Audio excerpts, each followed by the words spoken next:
go to data, go to solver. All right. And what is it that are my objective? It's the gray cell, which is G6. I'm going to have it on max. My changing cell, I'm going to select the pink. That's G4 to G5. Okay, now we're going to submit the constraints. So we'll add some constraints. So the first one is, again, H6 has to be less than or equal to C9, right? That's the total cost. So that's the total cost constraint. I'm going to press add. Okay. Then the next one is what? The quantity, right? Now, just as an aside, I'm going to be lazy. I'm not suggesting you should do this, but you know what you have to do is you have to select the first cell has to be greater or equal to 150. Select the second cell has to be greater or equal to 150, right? I'm going to see if I can do the following.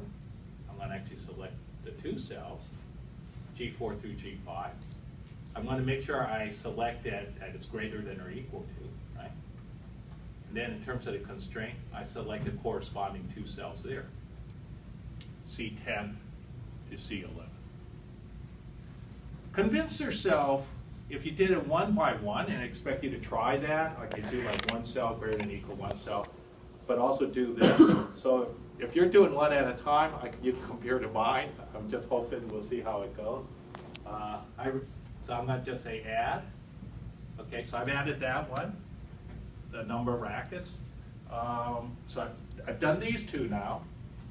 Now the beauty of sometimes doing this, by the way, not my way, but actually one at a time, is when you finish and you're looking at it, you could do a count.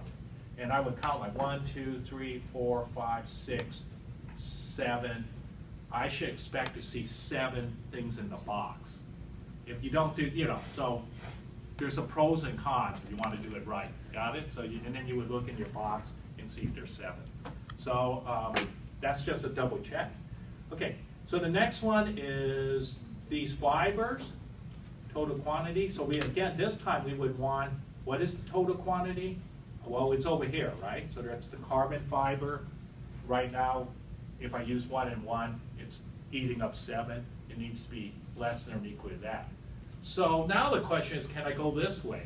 I'm going to press the limits, and I will actually, again, be lazy and not do, well, okay, I could, again, you would select this, and you would say what? It has to be less than or equal to C12, right? So again, if you did it one at a time, you're going to say, okay, total for carbon has to be less than or equal to that, total for graphite less than or equal to that, and so on. Okay, so I'm just going to go ahead and add that. Now, I'm just as a deer, I'm going to select these two, the next two, 3 and 5, and that has to be less than or equal to those two. Horizontal and comparing it to vertical. Does that work, Nia?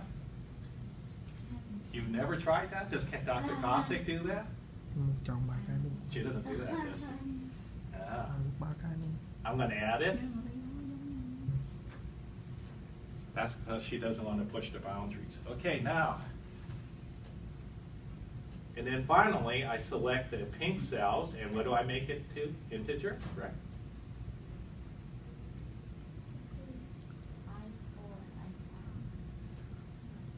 Which one? These two? Yeah. So what that was they called it I4, I5. They made a mistake. God, that's why I think it's so wrong. It's G4, G5. Never trust what's in print sometimes. It's fake spreadsheet. I'm going to have to tell Dr. Gossick, what's the deal with the G, right? Because we know, if we did I4, I5, oh my God, it's right over here. Why do I need to do that? Okay, no, we want this to be integer. Okay, so everything looks cool. In my case, I don't have the 7. I got 1, 2, 3, 4, 5. That's because I selected two things twice instead of one thing. Okay, let's see if this works. I'm going to say solve. Okay. And I get 180. Does that work? That's cool.